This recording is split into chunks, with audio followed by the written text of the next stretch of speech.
The red dust curled thick into the burning sunset, turning the Carson City livestock auction into a furnace packed with shouting men. Amara Johnson, a black woman who had lost her father and her home, clutched the reins of midnight, her last scrap of pride. But to scrape together enough money to reach Sacramento, her final hope, she had no choice but to sell him. The crowd jeered, their laughter lashing her like whips, their scornful eyes carving a suffocating ring around her. When the opening bid dropped, $15, the sneering voices roared with cruel delight, each word a cold blade cutting into her chest. And then, through the chaos, a deep voice rang clear, $50. The auction fell silent. Xavier Callahan, renowned master of Silver Creek Ranch, had not only bought the horse but spoke words that froze every breath in the air. "She's leaving here with me." The place erupted in uproar. Amara sat motionless, her heart hammering wild and uneven. Was this deliverance, or the beginning of a fate no one dared yet to name? Late afternoon in Carson City, 1878. The sun sank low, its harsh golden glare spilling through veils of heavy dust. The livestock auction ground throbbed with heat and noise. The bellowing of penned cattle tangled with the sharp clang of the auctioneer's gavel. The air was thick, rank with sweat, leather, and dung. And there, in the maelstrom of barter and shouting, one figure sat utterly still, set apart from it all. Amara Johnson rested on a rough wooden bench, her back straight as a taut post. In her lap, a worn leather satchel was clenched so tightly that her knuckles blanched white. She was only 21, but grief and loss had carved years into her face. 3 months earlier, her father had drawn his final breath in their small timber cabin, his lungs broken by sickness. The bank had wasted no time, seizing land, home, stable, and garden. All that remained was a single horse, Midnight, the animal her father had raised with his own hands, his pride, his flesh, his spirit. Midnight was now the last remnant she possessed, and because of him, Amara was forced to come here. Her purpose was cruelly simple: sell Midnight for enough coin to make the journey. Sacramento, where distant kin might offer a foothold, was her lone hope. Yet in her chest she knew that to part with the horse her father had left was to sever the final thread binding her to the past. The ache of it pressed against her ribs, but life offered her no gentler choice. No one in that crowd cared for the tragedy that shadowed her. To them she was merely a black girl seated among the benches. They stared, whispered, smirked. A pair of cowhands nudged each other and sneered. "Look there! Who let her sit here?" Another chuckled thick in his throat. "Maybe she's up for bidding, same as the stock." Laughter burst out, crude and cutting. Amara kept her eyes lowered to the dust at her boots, her face an unreadable mask. She knew one flicker of reaction would feed their mockery. Her father's voice echoed in memory. "You may be poor. You may lose all you own, but never bow your head to those who would strip you of worth." She drew a slow, deep breath, her spine stiffening further. In her mind, she saw again the days her father led her into open pasture, teaching her the care of horses. His gentle words returned. "Men may measure value in coin, but a horse knows the heart that truly loves it." Her gaze lifted toward the pen where Midnight stood restless, black coat gleaming under the fading sun, ears pricked, uneasy in the din. The sight tore at her chest. Children darted by, chasing a stray chicken. A mother snatched them back sharply once she saw how close they had come to Amara. Her wary eyes marked the girl as if she carried some stain. Amara had grown used to those looks. Used did not mean unhurt. Inside, the sting cut sharp, like a blade pressing again and again. A group of drunkards staggered past, reeking of whiskey. One lurched toward her, swaying, his face close. "Well now, little girl, what you got to sell besides that horse? You up for trade too?" Laughter rose behind him, raucous and mean, like a flock of crows. He sought fear in her eyes, but Amara gave him nothing, no answer, not even a turn of the head, her eyes fixed on midnight, as if the horse alone tethered her to this earth. Her silence, colder than steel, stole his fun. He cursed under his breath and stumbled away. The sun slanted sharper, dust thickened like a veil. The crowd jostled and barked, hands waving bids. Yet around the bench where Amara sat, an empty circle lingered, invisible but undeniable. None wished to sit near. That emptiness was its own verdict. You don't belong here. Amara raised her chin, defying it. Her dark eyes burned with quiet pride. A small flame, but one that kept her from collapse. The whole town might deem her an outcast, but she knew she bore worth still, and midnight was the last proof of it. And so, as the sun sank west and shadows stretched long across the red earth, Amara Johnson, 21, fatherless, landless, homeless, sat alone. Proud in her solitude, she waited for the moment her horse Midnight would be led onto the block. The gavel struck hard against the block, the sharp crack carrying over the fevered roar of the late-day crowd. The auctioneer, a bloated man with a ruddy face, his voice rasped thin by whiskey and tobacco, threw his arm wide and leveled his cane at the black-coated mare being led into the circle. A 3.5-year-old mare, fine frame, strong stride. Opening bid, $15. The number fell into the air like a blade. $15. Pitiful, insulting. Laughter broke out, swelling through the throng as Midnight's hooves clattered against the boards. The horse's dark eyes flashed restless, as though she too understood she had been dragged here to be bartered like a soulless trinket. Before the auctioneer's call had faded, a slurred shout rang from the rear. "Don't waste your coin! That beast is cursed! Trampled a farmer to death just last month!" A wave of laughter rolled over the crowd. Catcalls and jeers followed. "15's too much! $10! Fit for hauling garbage!" The derision hit Amara like knives, each taunt sharper than the last. She sat rigid on the bench, her face unflinching, though her gloved fingers clenched the satchel so tightly they burned white. Her chin lifted, her eyes burning with a pride that would not bow. The auctioneer hammered for silence. $15.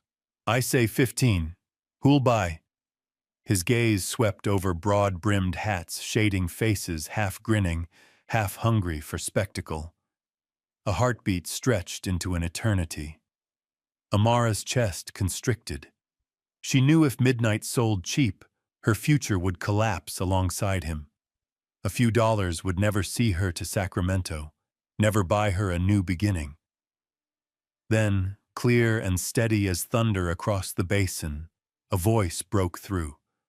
$50. The chaos stilled. Laughter died. Heads snapped toward the sound.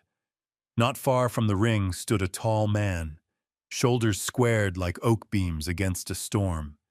His gray Stetson was tipped back, revealing a face worn by sun and wind, carved sharp, unyielding. His storm-colored eyes fixed on the auctioneer. In one hand he held a heavy leather pouch, the cinch tied tight, coins inside chiming faint as he lifted it.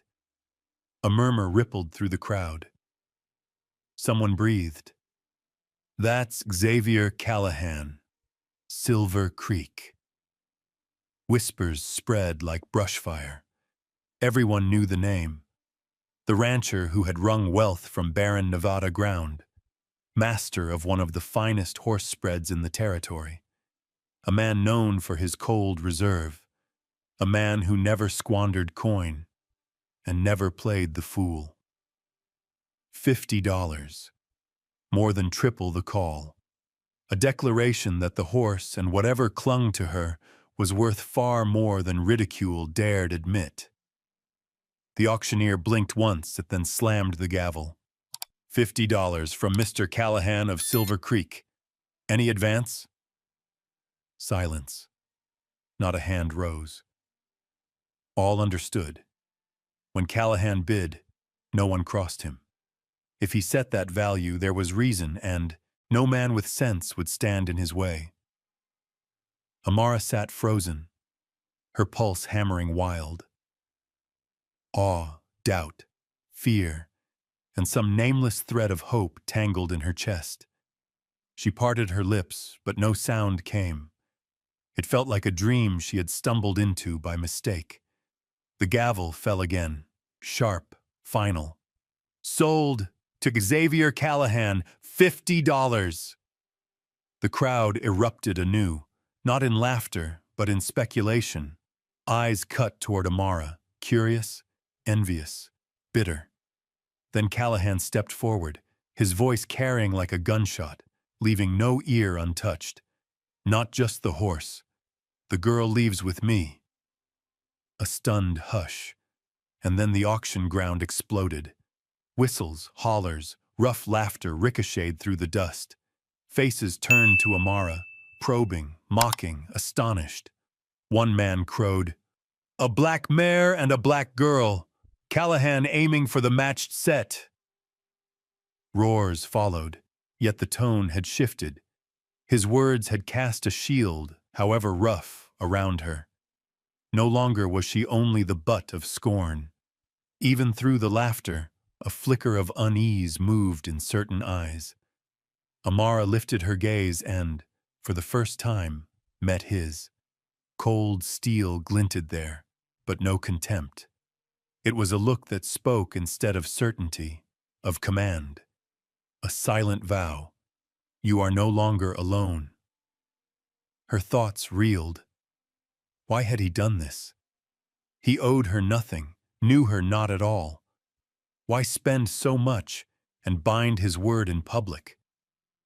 Suspicion, fear, and gratitude stormed within her until she could scarcely breathe. The crowd buzzed with conjecture. Some muttered, "Callahan's got his own reasons. Best not to meddle." Others sneered, "No man spends $50 on mercy. He's after something." The auctioneer cleared his throat, hastily closing the lot. Midnight was led away toward Callahan's pen. Amara remained on the bench, stiff as carved stone, her ears ringing, her mind replaying the words over and over. Not just the horse. The girl leaves with me. And in that dizzy rush of her heart, she knew her fate had just veered onto a road none of them, not even herself, could yet see the end of. Amara still sat frozen on the bench, her breath uneven, while Xavier Callahan's bold words echoed across the market square. No one could believe that a ranch baron would spend $50 on a horse whispered to be cursed, and then announce before every listening ear that he would take the girl as well. The crowd had begun to thin, the jeers fading, replaced now by murmurs thick with speculation. Yet within that ring of eyes, Amara sensed she had stepped across some threshold, though she herself could not tell whether to fear it or give thanks. Xavier moved toward her. His boots struck the boards with measured weight, each step steady, deliberate. When he reached her, he removed his hat and gave the smallest of nods, a courtesy without flourish. His voice was deep, gravel-edged, the tone of a man accustomed to command, never to pleading. "Miss Johnson, isn't it? I'm Xavier Callahan, master of Silver Creek. Midnight is mine now, and—" He paused, the storm gray in his eyes hard yet unwavering. "I've a proposal for you." Amara blinked once, her heart pounding like a war drum. Gratitude stirred within her. He had spared Midnight from being sold for scraps, but suspicion rose just as fierce. Her life had never dealt kindness freely, and no white man had ever spent coin without reason. Behind generosity, there was always a shadow. He did not leave her long to wonder. "Silver Creek needs another hand. My sister Eleanor manages the household, but she's short of workers.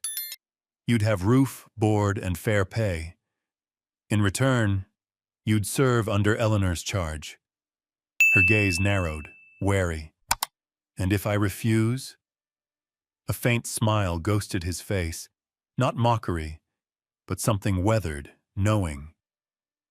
"I won't force you, but if, after a week, you find the place ill-suited, I'll see you and your horse to Sacramento myself.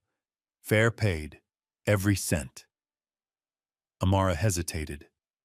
A week, a roof, a promise. For someone with no home left in the world, it was a reprieve, perhaps even a chance. Yet doubt gripped her heart.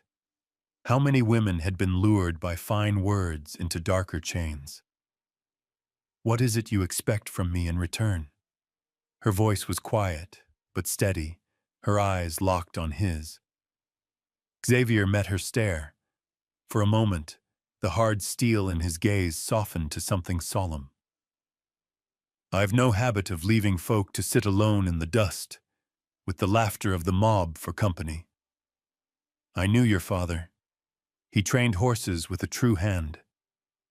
Midnight bears his mark plain. I didn't pay for pity. I paid because the animal was worth it. As for you, I reckon you deserve a chance at more than being ground under here." Silence stretched. The evening wind swept grit against her hem. In that instant, Amara believed him. It wasn't the coaxing of a man seeking favor, nor the cheap coin of pity. It was something else. Earnest, plain-spoken, touched with a man's own pride. A long pause. Then she inclined her head, her voice low, weary yet unbent. I'll give it a week. But I'll work for my place. I won't take charity." Xavier nodded once, respect glinting in his eyes. "That's all I ask. You'll ride with me tonight. My wagon waits." When Amara rose, clutching her small satchel, the weight of stares followed her. Some sneered, some shook their heads, others muttered, "Callahan's bought himself trouble." Yet none stepped forward. His presence alone silenced the last of their jeers. Midnight was led to her, the mare's dark eyes flaring with recognition. Amara pressed her hand against the horse's warm neck, steadying herself with its breath. "At least we're still together," she thought. Xavier gave a signal to his man, then turned back to her. "You'll meet Eleanor once we reach Silver Creek. I keep to my word. 1 week. If it fails, I'll see you safe to Sacramento myself." Her eyes flickered, suspicion still lingering, but somewhere deep within, a fragile spark stirred. Hope, faint yet alive. As the wagon rolled from Carson City, the last light of day spilled long across the wooden storefronts, laying gold over the rising dust. Amara sat with her satchel in her lap, her thoughts a storm of fear and relief. She felt as though she had stepped away from an abyss, uncertain yet of where her feet might land. Beside her, Xavier Callahan held the reins with a firm, practiced grip, his eyes fixed ahead on the long road stretching into the prairie. He said little. But in that silence, Amara recognized something she had not known in many long months. She was no longer entirely alone. The wagon rattled away from Carson City, carrying Amara, her meager satchel, and the black horse Midnight along the winding dirt road toward Silver Creek Ranch. The trail bent through scrub and cactus-patched flats, stretched across long prairies browned by summer sun, and dipped into low draws where dust rose in amber clouds. The day's last light spilled across the sky in burning streaks of orange and red, bathing the fields in a glow that seemed too warm for her troubled thoughts. Hooves struck a steady rhythm. The wheels groaned against the ruts, and the sound became a refrain that left Amara drifting somewhere between unease and weary calm. Inside the wagon, she sat quiet, arms folded tight around the old leather bag, her gaze fixed on the horizon, though her mind spun circles. She knew she had stepped into a turning point, yet had no notion what path lay ahead. Xavier's words still echoed. 1 week of work, shelter, fair food, and the promise of Sacramento fare if she chose to leave. A promise thin as a thread stretched between a cliff's edge and open sky. It could bear her weight, or it could snap. Midnight trailed behind, rope tied to the rear of the wagon. Each strike of his hooves was a reminder that she had not lost everything. He was the last piece of her father, the last bond unbroken. She lowered her head, whispering so faint only the horse might hear, "At least we still have each other." When the sun fell low, the hills parted to reveal a broad valley, and there, rising against the dusk, lay Silver Creek Ranch, greater, livelier than anything Amara had imagined. A 2-story oak timber house stood proud, its wide porch running the length of the facade, windows aglow with lamplight. Beside it stretched stout-roofed stables where the air rang with the sound of hooves and the piercing calls of horses. Beyond lay barns, granaries, cattle sheds, and white-paled fences running so far they vanished into the horizon. Amara stared, struck still. This was no tumble-down cabin like the one she had shared with her father, nor the shuttered land stripped away by bankers. This was a kingdom carved from wilderness, ordered, thriving, and carrying the unmistakable mark of a man's relentless hand. The wagon drew to a halt before the main porch. Xavier stepped down, then turned, offering his calloused hand. She hesitated a breath before laying her own in his, descending with a scuff of worn heels on hard earth. Dust rose to mingle with the scent of hay and fresh-cut timber. The front door opened. A woman appeared, slender, perhaps in her mid-30s, with hair the color of chestnut tied back neat.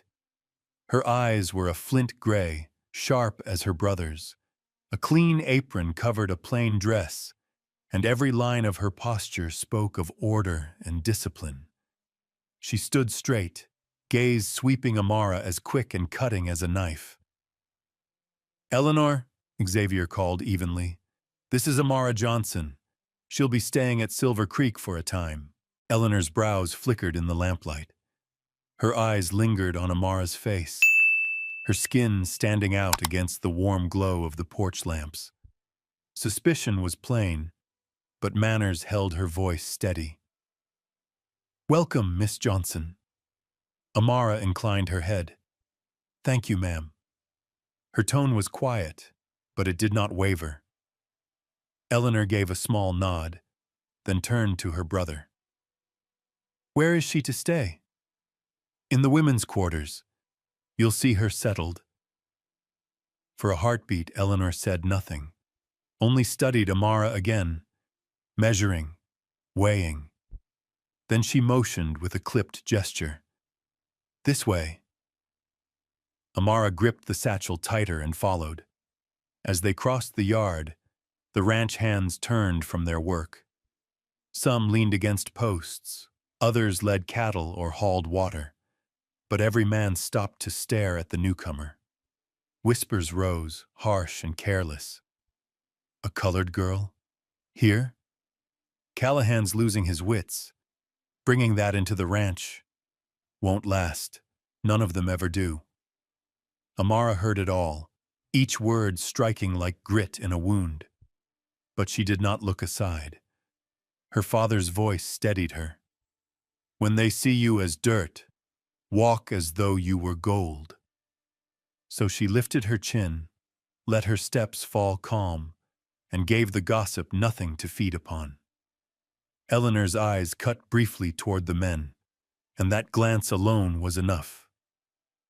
The muttering died, tools clattered back into motion, yet the sting of their words lingered, like thorns hidden under grass.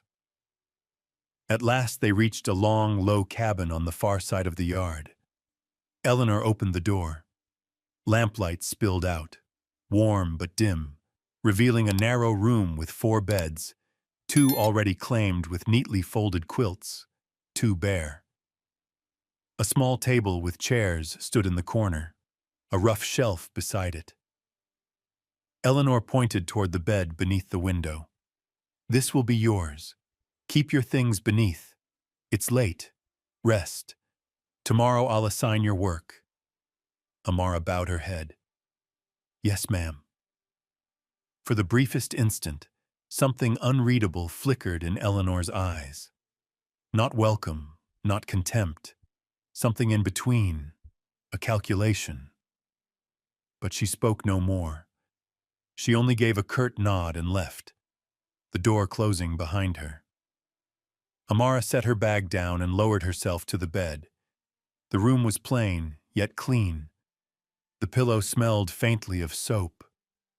Through the small window she could see the looming shape of the stables, a lamp glowing through the boards. From within came the sound of a horse's whinny, and in it, she knew the voice of midnight. Her heart eased. Whatever tomorrow might hold, at least he was near. Morning broke at Silver Creek with the clang of a distant bell, the crow of roosters, and the steady rhythm of hooves striking earth. Amara woke on the narrow wooden bed, sunlight spilling gold through the small window, brushing her face still marked with weariness. The scent of hay and hearth smoke drifted in, a reminder that she now lay in a place wholly unfamiliar. Eleanor appeared early, tapping lightly on the doorframe before stepping in. She carried herself with the calm command of one accustomed to order.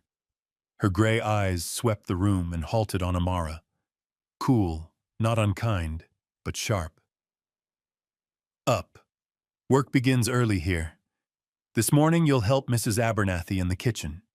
By noon there'll be near 30 mouths to feed, hands from the stables and house alike. We'll see what you can manage. Amara nodded, rising swiftly. She folded her blanket neat, then went to wash in the basin outside. Cold water shocked her awake.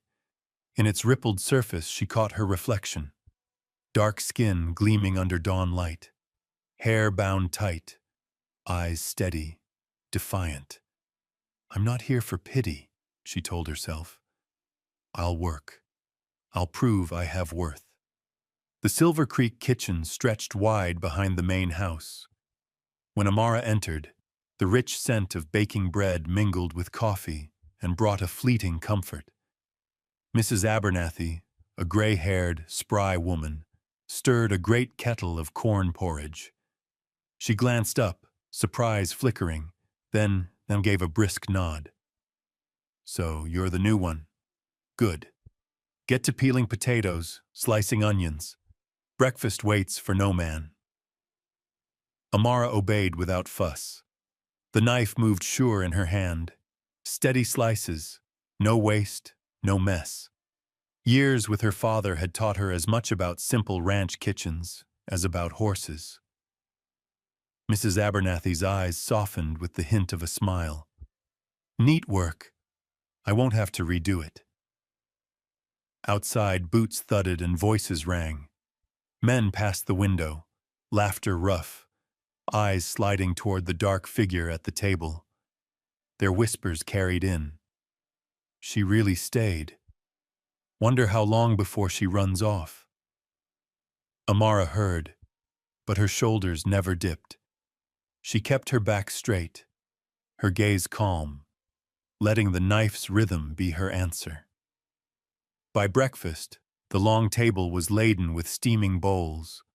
Eleanor entered, checked with a glance, and gave a curt nod. Sufficient. Not praise, but not doubt either. Amara served in silence, careful and steady, her head neither bowed nor raised too high. When the meal ended, Eleanor sent her to clear dishes. That was when the shout rose from the stables. A young colt, newly brought in, tore loose from its halter, wild-eyed and snorting. The creature reared, iron hooves flashing, nearly trampling a boy too small to be near it. Panic rippled through the yard.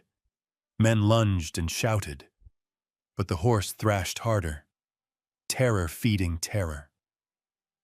Amara dropped the basket of dishes without thought. She moved, not running, not flailing, but slow and steady, her gaze locked on the stunned colt.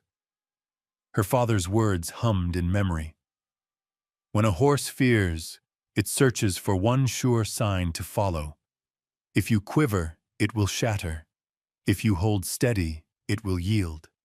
She raised her hand, voice low, even, a calm note against the chaos. Easy now, steady, no harm here. The colt jerked and stamped, but its gaze wavered when it met hers. Dark eyes unflinching, firm as stone. Amara tilted her head, whistled a tune, the same her father had once used. The simple strain cut through the shouting. The animal faltered, breath heaving, ears twitching toward the sound. Step by step, Amara closed the distance, her hand brushing its quivering neck, stroking lightly. The tremor eased. The colt's frantic snorts broke into ragged breaths. Within minutes, it stood still, yielding the rope to her hand as she led it back into the stall. Silence spread across the yard. Every gaze followed, astonished. The boy who had nearly been trampled exhaled sharply. Mrs. Abernathy whispered, "Mercy me, she handles like a true trainer." Eleanor stood rooted, her face unreadable, eyes shadowed by thought. She had not expected such command from a stranger, least of all this girl the town had mocked. Amara tied the rope firm, then turned back, expression composed.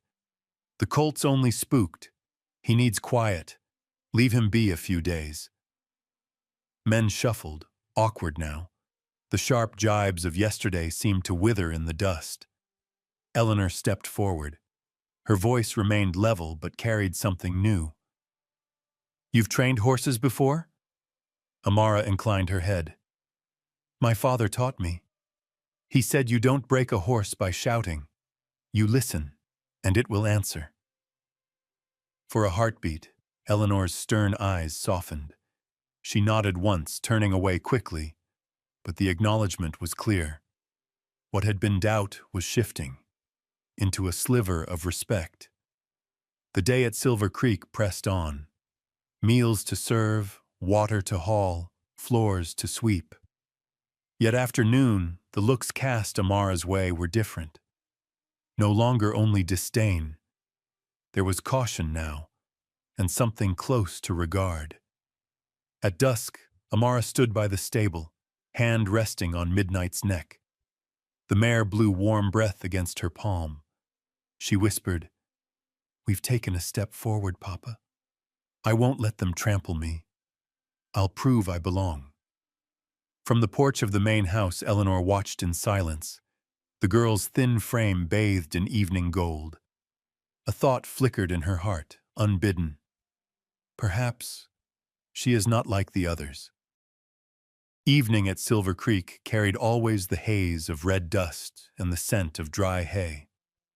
After a day spent between the kitchen and the yard, Amara returned to the main house to help Eleanor tidy the parlor. The last light of sun filtered through tall windows, throwing long streaks across floorboards worn smooth by generations of boots. The room gleamed with order, yet beneath that polish lay a chill distance, much like the mistress of the house herself. Amara worked silently, wiping tables, setting chairs, gathering scraps of paper.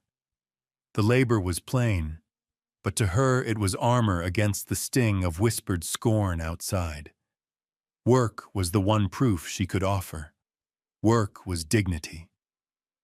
When she bent to pick up a stray paper by the cabinet, her eye caught a slim envelope half tucked in a drawer left ajar. Likely it had slipped loose while dusting. She meant to push it back, until she read the words stamped bold upon its front. First Bank of Carson City. Her breath snagged. That was the name branded into her nightmares. The bank that had stripped her father's land, boarded their home, seized the stable, and scattered the little garden they had fought to keep alive. Her hands trembled, memory rushing back.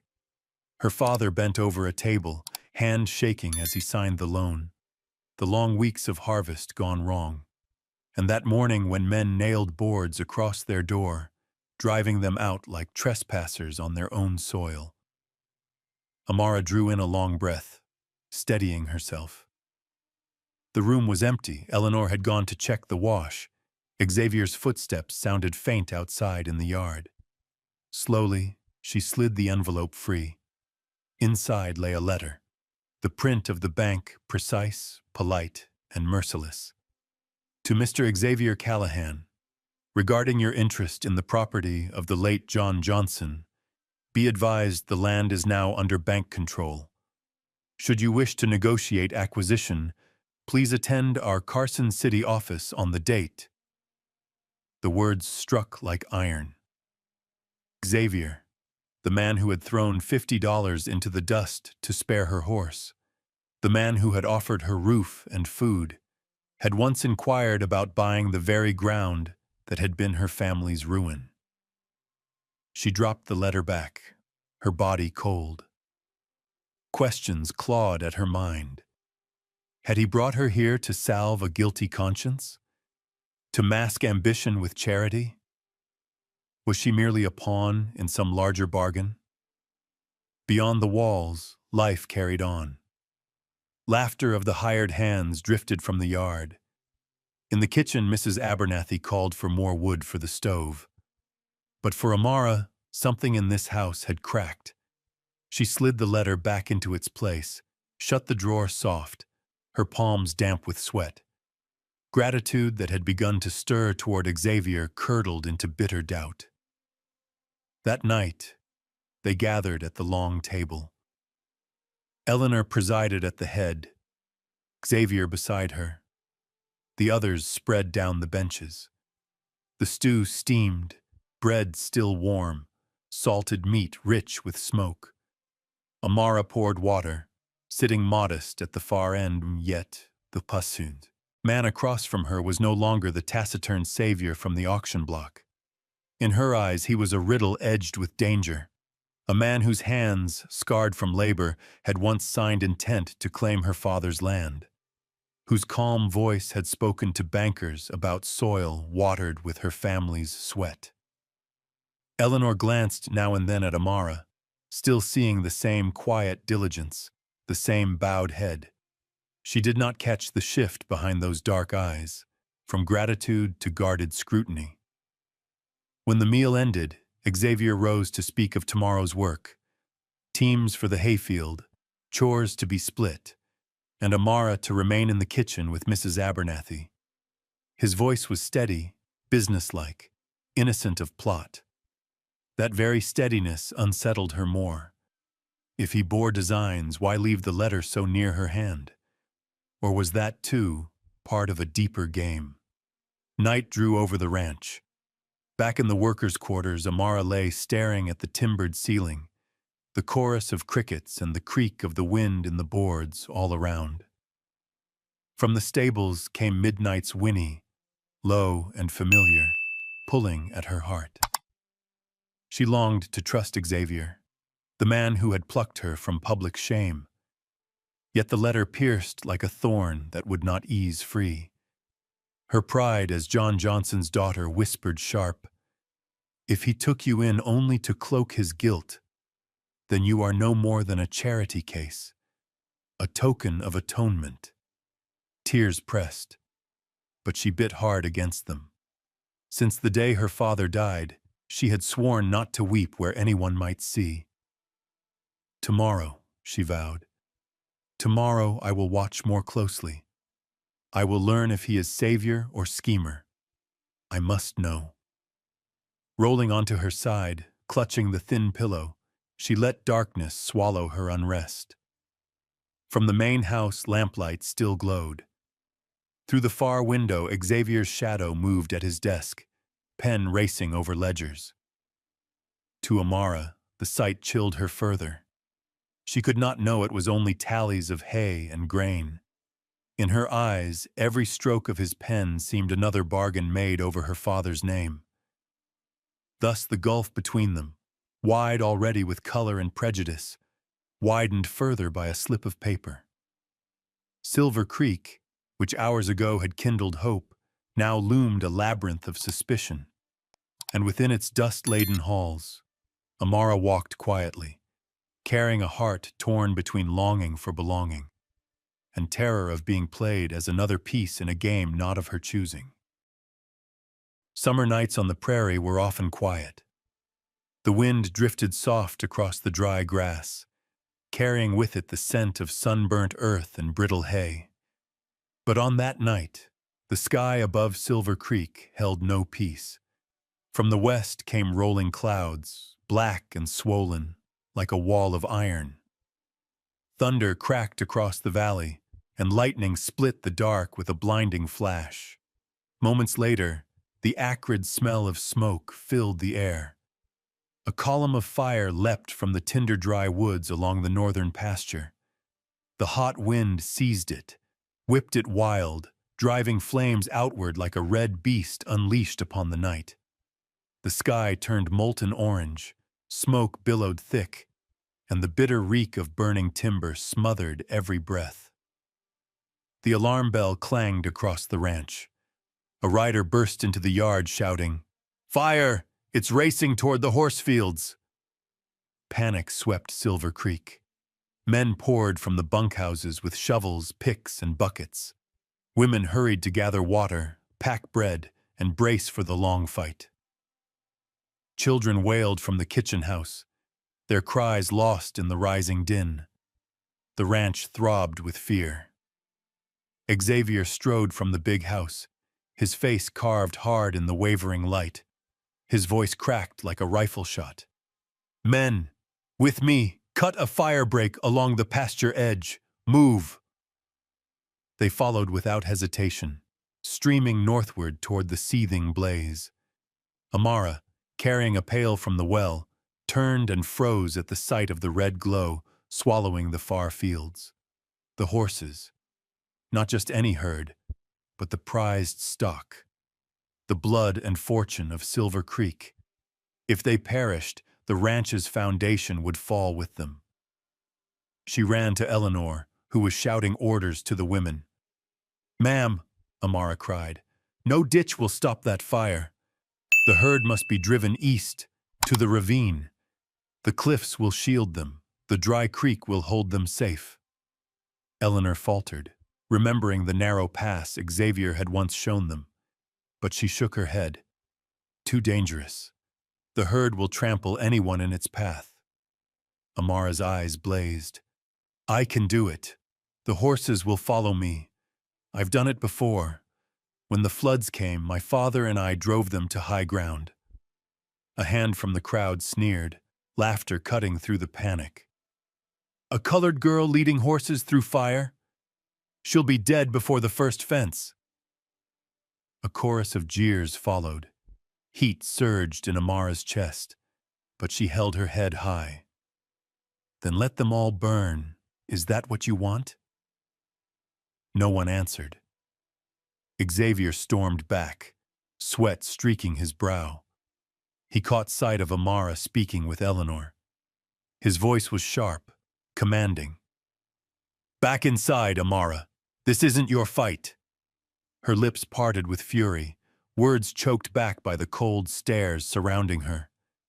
The fire hit the field's edge. Horses screamed, bolting against the fences, eyes rolling white with terror. Men dug and shouted, but walls of flame leapt the trenches with ease, snapping and lunging like beasts hungry for blood. Amara's breath caught. She saw again her father, heard his voice. When fear takes them, they'll follow one they trust. Give them a leader, and the herd will move as one. Her gaze shot to the stable, where midnight struck the boards, frantic. He knew her voice. He would follow. Decision flared swift and sure. She dropped the bucket and ran. A worker shouted after her, "You'll be killed!" But she never slowed. She flung open the stall. Midnight surged forward, eyes wide with firelight. She pressed her hand against his neck, whispering steady, "It's us, old friend, just us." Smoke clawed her throat, sparks hissed in the grass, the blaze roaring like an ocean of flame. Yet Amara swung into the storm, leading Midnight straight toward the panicked herd. Small and slight, but upright, defiant, each step carved against the fury of the night. Voices rose behind her. Eleanor's face blanched, her cry breaking thin. Xavier's shout ripped raw across the yard. "Amara, come back!" But she never turned. The fire howled, the herd split and scattered, some crashing into rails, some darting toward the flames, only to wheel back in terror. Amara urged Midnight forward, lips pursed to a whistle, her father's whistle, clear, sharp, cutting through the chaos. The herd wavered, ears flicked, eyes fixed. Midnight screamed, then plunged forward, a dark arrow through smoke, and they followed. One, then another, then the whole wild mass wheeled behind her. From the yard, men stood dumbstruck. Eleanor's lips parted, her doubts silenced. The workers who had laughed found no words. Xavier's fists clenched, his eyes ablaze with fear, and something deeper, raw respect. Through the choking smoke, Amara cried out, her voice ragged but unyielding. "This way, to the ravine!" Flame cracked above. A burning branch crashed across the path, fire hissing, sparks scattering. Horses reared, the herd shuddering on the brink of chaos.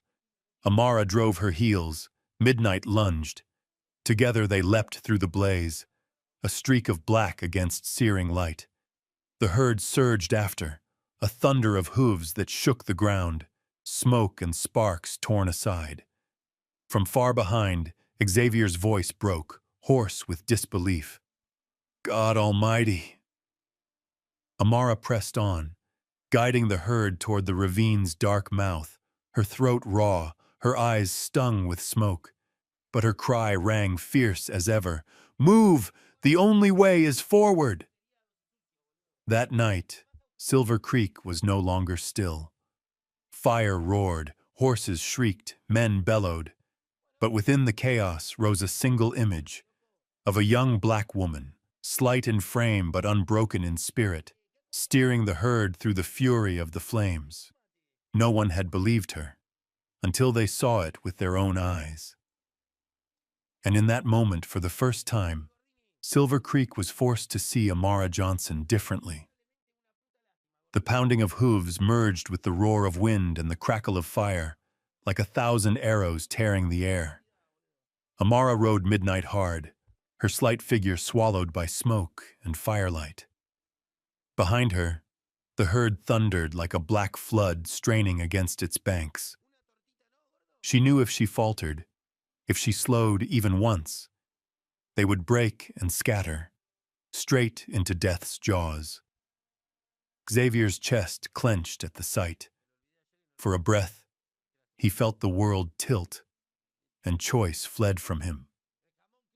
Dropping his spade, he vaulted onto Raven, his great black stallion, and drove him forward at a gallop. Wind shrieked past his ears, smoke clawed his lungs, but all his vision fixed on that thin, defiant figure bent low over her horse, guiding the herd through chaos. "Amara!" he bellowed, but the gale devoured his cry. She did not turn. Midnight plunged on, sure and unbreaking, cutting a line through flame. The herd surged behind, pressed between the wall of fire and the streak of midnight's shadow. Terror bound them together, their shrill cries rising over the storm. Smoke stung Amara's eyes, fire licked at her skin. Her throat burned raw, but she clung to the sound of hooves, to the memory of her father's voice. "Keep them moving. They'll follow if you believe they can." She remembered the narrow ravine, a dry creek bed Xavier had once shown her. Stones, not grass, lay there. Flame would find no food. "Faster, Midnight," she rasped. The horse tossed his head, then drove forward as if he too understood. Xavier swung Raven alongside, cutting wide to keep the herd from spilling into panic. He barked orders to the ranch hands trailing behind, pushing them to block stragglers, to drive the mass as one.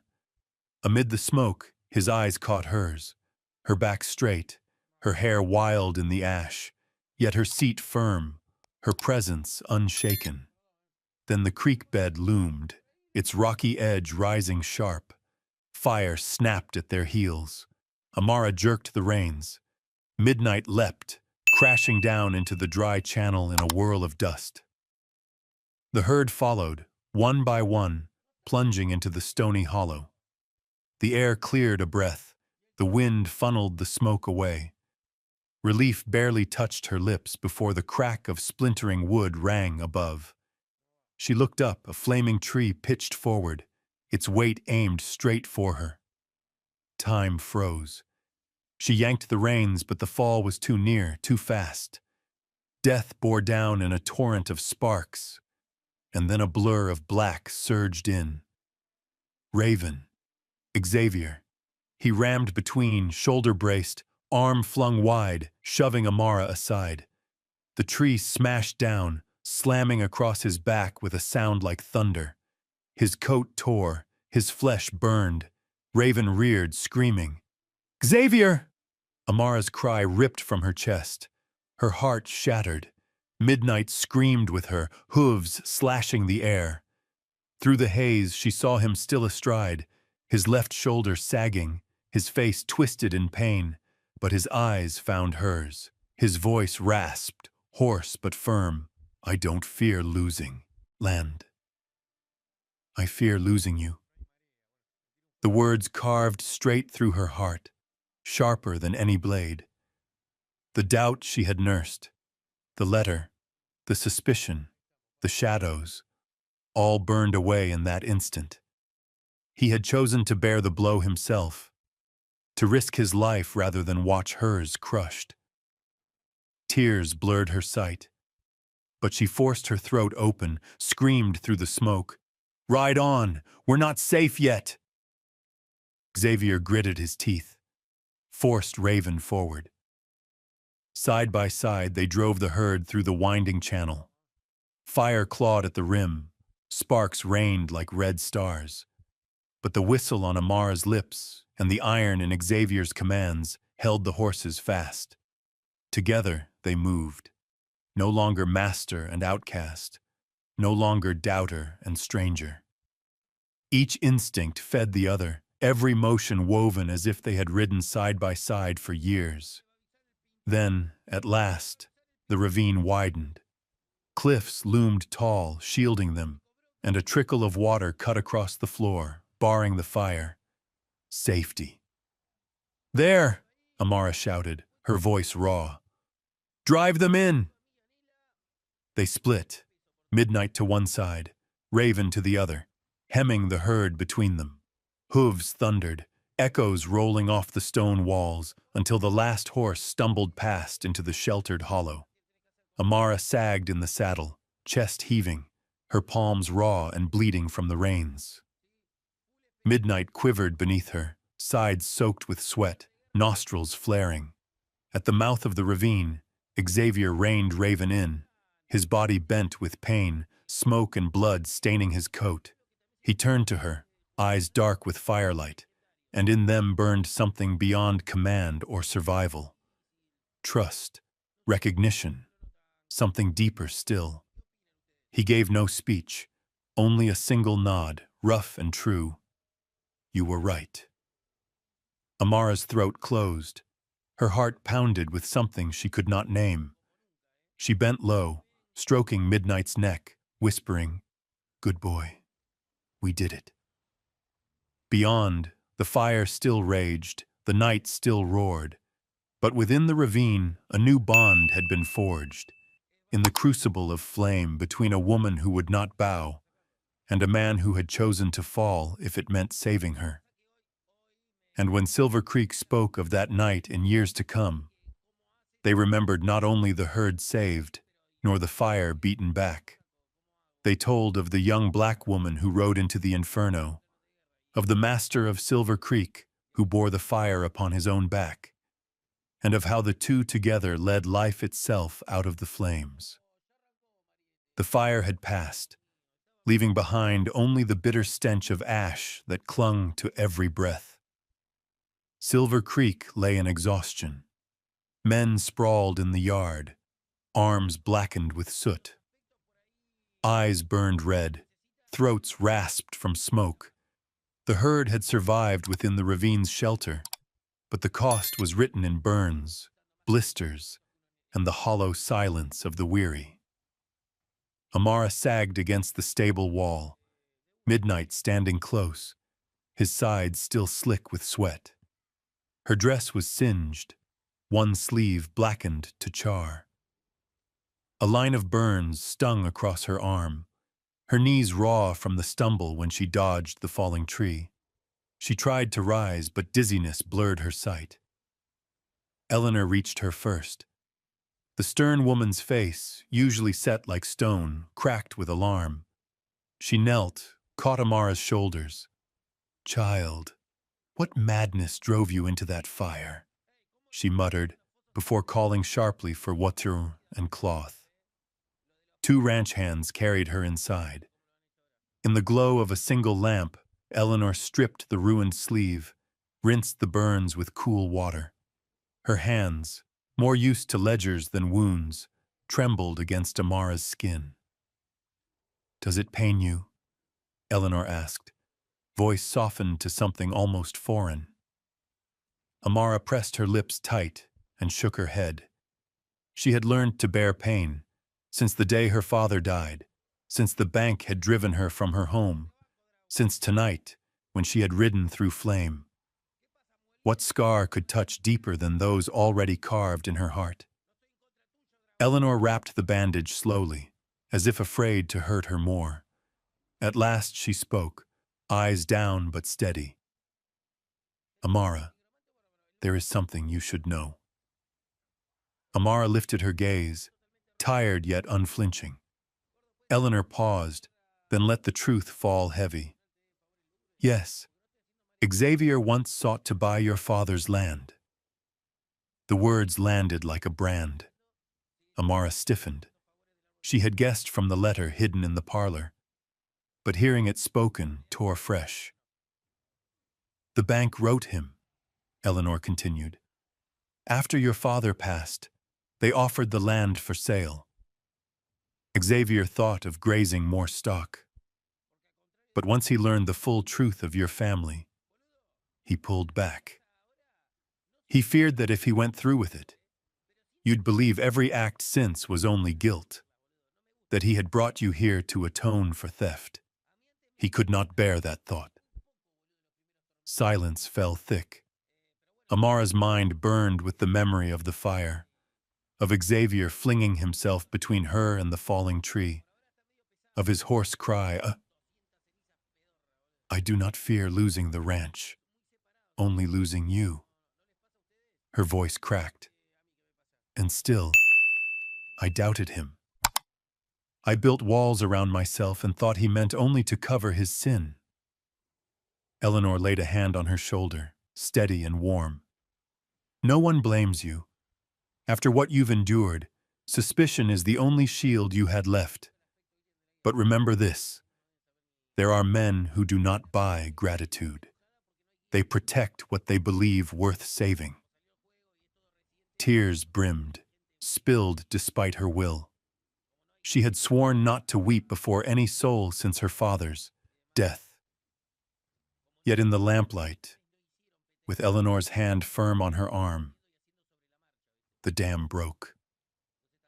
Eleanor said nothing more, only let her cry, her own eyes glistening. At length she murmured, "Tonight proved you are part of Silver Creek. Fire tests gold, hardship tests people, and you have shown all you are." Amara raised her head. For the first time, Eleanor's gaze held no guarded civility, no cold measure, only recognition, plain and true. In that instant, something within Amara eased.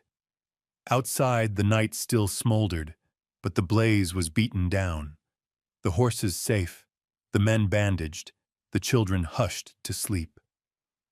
Silver Creek had endured. Xavier did not come inside. He remained in the yard, commanding the tally of damage, binding wounds, stamping out sparks. Yet Amara's heart held his image bright. The wide shoulders braced beneath the falling tree. The voice torn with fear, not for his ranch, but for her. Her fingers brushed the bandage at her arm. Every throb was reminder. Someone had chosen to bear pain rather than let it fall upon her, and that someone she had misjudged. She did not know what she would say to Xavier come morning, but the mistrust that had shadowed her days was cracked.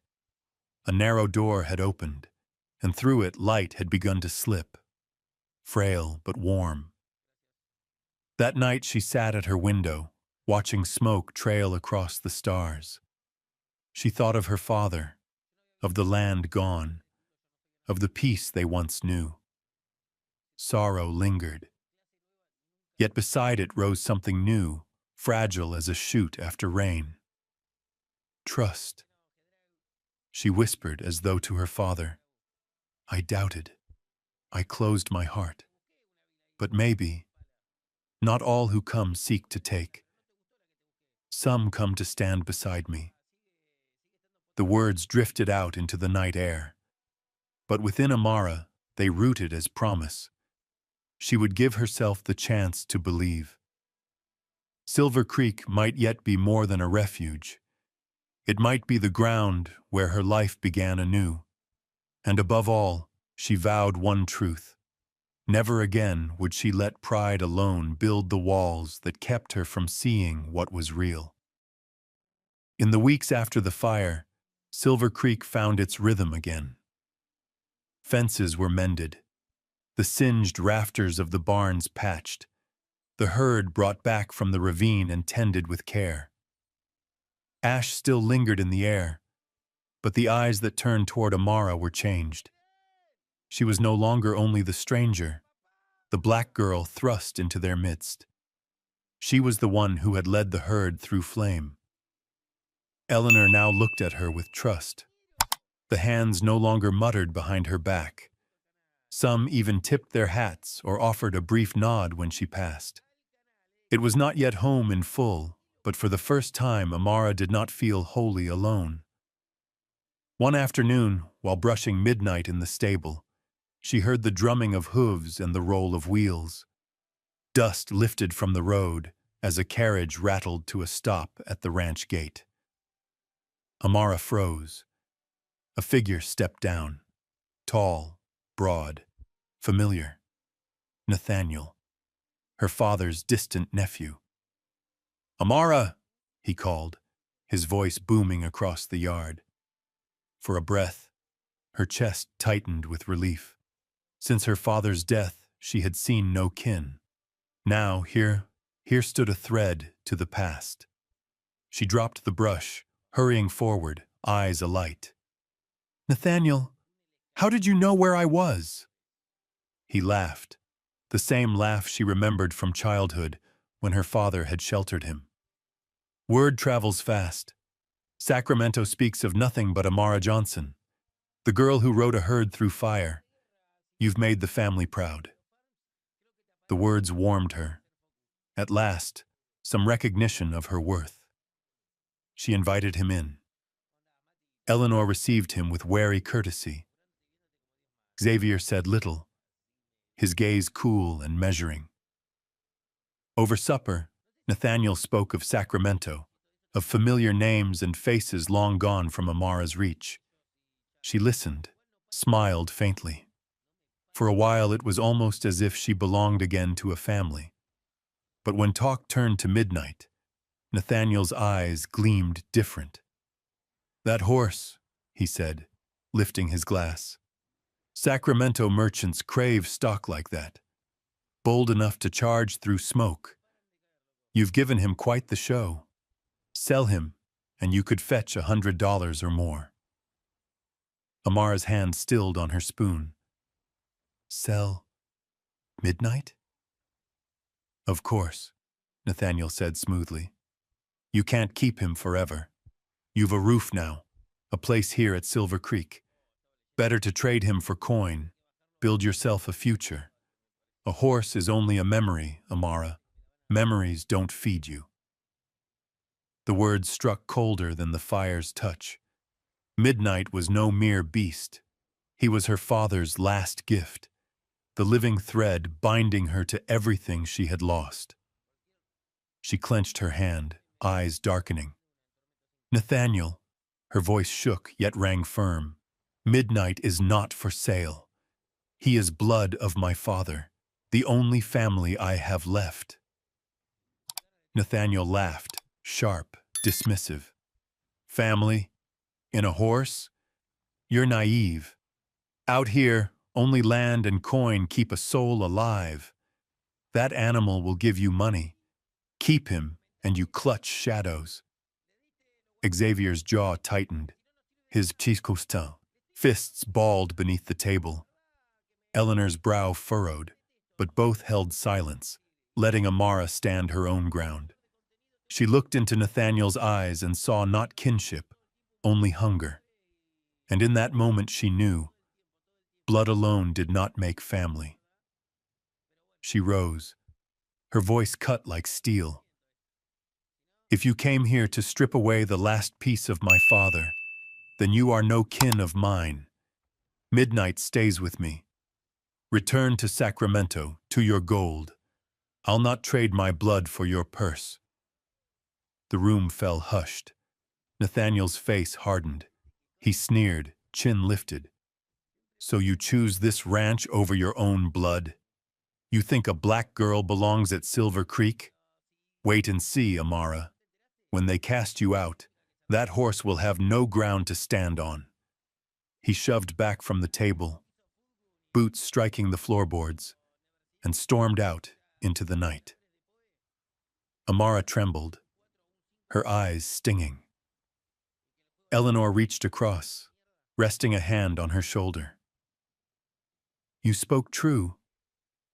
Not every bond of blood is worthy of trust."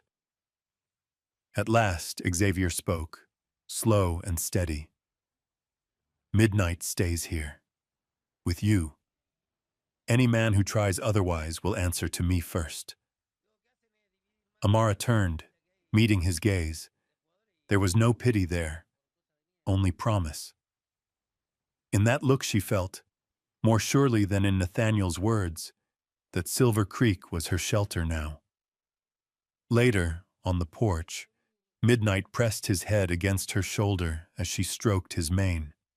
The night air was cool, the sky silvered with moonlight, but her heart still yearned with hurt. Blood, she thought unbreakable, had betrayed her.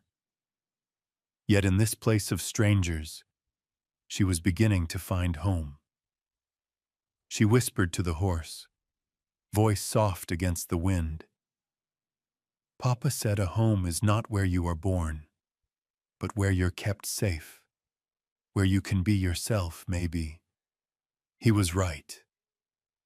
The moon bathed them in quiet light, a young black woman and her faithful horse standing side by side. Together, they were a picture not of loss, but of pride. She had been stripped of much, but here she was finding the one thing she needed most, a place she could finally call home. That morning, the Nevada sky was washed clean after a night of rain.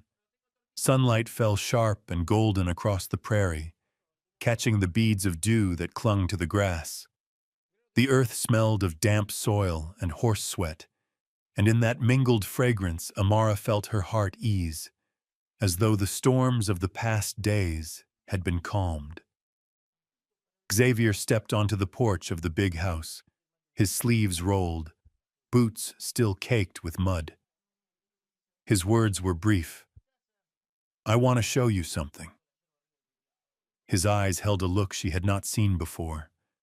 Not command, not sternness, but something unsteady, tinged with hope. Amara nodded. Midnight was already saddled. Raven, too. They rode side by side, leaving the ranch behind, hooves splashing across the softened earth. Silence rode with them, broken only by the steady drum of hooves and the cries of birds high above. More than once Amara thought to speak, but when she caught the hardened line of Xavier's profile, she held her tongue.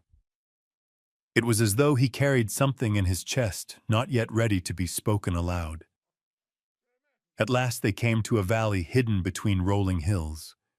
Grass lay thick, washed bright, sprinkled with pale blossoms. A creek wound through, glinting silver under the sun. Deer grazed in the distance, unafraid. Xavier dismounted, turned, and offered his hand. Rough, calloused, scarred by years of labor, yet when it closed around hers, it was unexpectedly gentle. "This," he said slowly, "I bought from a farm long abandoned. I thought it might serve as ground for breeding horses. A beginning. A new piece of Silver Creek." Amara could only stare. The place was like a canvas God himself had painted. Green, quiet, full of promise. She knelt to touch one of the wildflowers trembling at the water's edge, and in her chest a strange certainty rose. This ground could hold a future. Behind her, Xavier's voice came low, carried by the wind. "Amara." She turned, meeting his gaze. It was not the gaze of a man commanding labor, nor of a master standing before his ranch. It was stripped of armor, bare and uncertain. He took a step, then another, then stopped, hands clenching and releasing at his sides. His throat worked before the words came out hoarse, yet firm. "Stay with me, Amara, not as a worker, as my wife." The world seemed to still. The creek slowed, the wind hushed. Amara's breath caught. Her heart hammered so loud she heard nothing else. "Wife?" she whispered. He nodded once. His voice thickened, but he pressed on. "I know I am not easy, but since you came to Silver Creek, nothing has been the same. You saved my herd. You brought a smile to Eleanor's face I thought I'd never see again. You made this place warmer. I want you here, not for a season, not for a year, always." Amara's eyes blurred. She remembered nights curled against midnight's flank to fend off loneliness, days carrying the weight of scorn like chains. And now these words, simple, rough but true, struck deeper than all. Her father's voice came to her. If a man will stand in the storm for you, then he is a man you may give your life to. That night of fire, Xavier had borne the storm in truth. She stepped close, tears shining, but her smile steady. Xavier, I never thought I would find a home again, but I found one here, and in you, I found myself. She nodded, once, firm. Xavier's face broke open like sunrise over the ridge. He reached, his hand trembling as it cupped her cheek. Thank you, he breathed, and pressed his lips to her brow. The kiss was not hunger, not haste, but vow. They stood in the valley, two souls long cast adrift now anchored in each other. The wind rose again, carrying the scent of wildflowers and the rush of the creek. A hymn of blessing whispered across the land. When they returned to Silver Creek, Eleanor needed no words. One look at their faces was enough, and in her chest, the stern woman felt release. This girl had not only brought Xavier to life again, but given the ranch itself a soul. That night, Amara lay in her small room, hand pressed against her beating heart. She whispered toward the stall where midnight rested. Father, you brought me here, and here I have found the one who will walk beside me all my days. The night wind swept her words across the prairie, carrying them upward into the eternal sky. The wedding took place not in a grand church, but out on the open meadow before Silver Creek, where the horses grazed easy and the summer wind carried the sweet breath of fresh earth. There were no silks, no chandeliers, only a blue sky, rows of plain wooden benches, garlands of wildflowers braided in haste, and the fiddling of an old cowhand whose bow knew the music of the prairie. Amara wore a simple white dress, stitched by Eleanor and the women of the valley. The hem was modest, the fabric clean. Upon her hair rested a crown of daisies. In her dark eyes shimmered a joy she once believed she would never taste.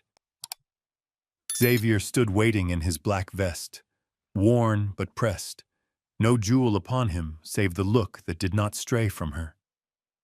When Eleanor brought Amara forward, the murmurs of color and station, the whispers of scorn, all fell away. There was only the plain truth, a man and a woman choosing each other in a land that often offered nothing but cruelty. When the old preacher read the vows, the wind stilled. Xavier's voice rang firm. I will guard you, love you, and build this home with you. Amara's reply trembled yet was clear. I will stand with you through every trial and let our love root as deep as this land itself. Their kiss was not just the seal of a marriage, but the crown of a long journey, from the shame of being auctioned as less than human to the pride of being chosen, cherished. Applause rose like thunder. The fiddle leapt into a reel, and Silver Creek began its new chapter. The years that followed were not easy, but they brimmed with life. Amara and Xavier built a herd famed across Nevada, Midnight leading until his foals carried on his name. Folks came not only to buy horses, but to witness a ranch run by a black woman who had defied every prejudice. With Eleanor's backing, Amara raised a small schoolhouse near the meadow. Its roof was crude, its benches rough, but the sound of children learning made it the heart of the community. No matter if their fathers were cowhands or blacksmiths, every child could sit and learn. For Amara, letters were the one wealth no one could ever seize. At night, after the day's labors, she told her children of the day fate had turned. 3 little ones grew up among hoofbeats and dust. proud of a home not built of stone, but of courage. Once the youngest asked, "Mama, why did Papa spend $50 for you in midnight?" Amara drew the child close, her eyes soft with tears. "Because that day your father did not just buy a horse, he bought the future for this family." So it was told again and again by the hearth, until neighbors called it the legacy of $50. A legacy not of coin, but of pride and love. Years passed. Amara walked the ranch as its mistress, the hired hands doffing their hats. In the classroom, children crowded close, laughter spilling across the fields. At dusk, she and Xavier sat on the porch, lanterns twinkling in the distance, knowing they had turned barren land into a place of belonging. Eleanor, with gray in her hair, often said, "Had my brother not dared to reach out that day, there would be no Silver Creek." And Amara would smile, "Had it not been for you, I would never have been welcomed." Silver Creek belongs to us all. So the woman once dragged onto an auction block became the one who rewrote her story with grit and love. Long after, on a summer evening, grandchildren ran laughing through the yard. Amara sat on the porch, Xavier's silvered hand clasping hers. She told the story again of the Carson City auction, of the town's jeers when a rancher paid $50 for a black girl and her horse. The children laughed, thinking it fairy tale. Amara shook her head, eyes far away. It was no tale. It was truth. And that truth is the reason you are here today. Never forget, your worth is not in the price others set, but in the love and trust someone dares to give you. Xavier's grip tightened, his eyes unchanged from years before. Proud, steady, softened only when turned to her. The prairie wind carried the scent of wildflowers, voices of children, the neigh of horses. Life's hymn at Silver Creek. The ranch was more than earth and timber. It was a testament. That love could outlive scorn. That faith could take root even in the harshest soil. And Amara knew when her hands one day grew too weak to hold, her eyes too dim to see, the legacy she and Xavier left would not be counted in horses or fields. It would be this, the story of a woman once despised who found love, found home, and left behind the truth that any life could be remade. At sunset, surrounded by the little ones, she whispered, "The day your father paid $50, he bought more than a horse. He bought our future." And across the Nevada plain, their story remained, a quiet vow that even in a land of dust and hardship, love and dignity could endure. Perhaps upon hearing this, many of us, those who have known loss, endured scorn, or walked through seasons of loneliness, will recognize a reflection of ourselves. Love does not arrive like a miracle. It comes when someone chooses to stand beside us, even while the crowd mocks. Dear friends, if this story has touched your heart, please leave a comment to share your thoughts, or simply offer a blessing for love that lasts. And don't forget to like and subscribe so we can continue keeping alive these Wild West tales, where faith and kindness always find their way home.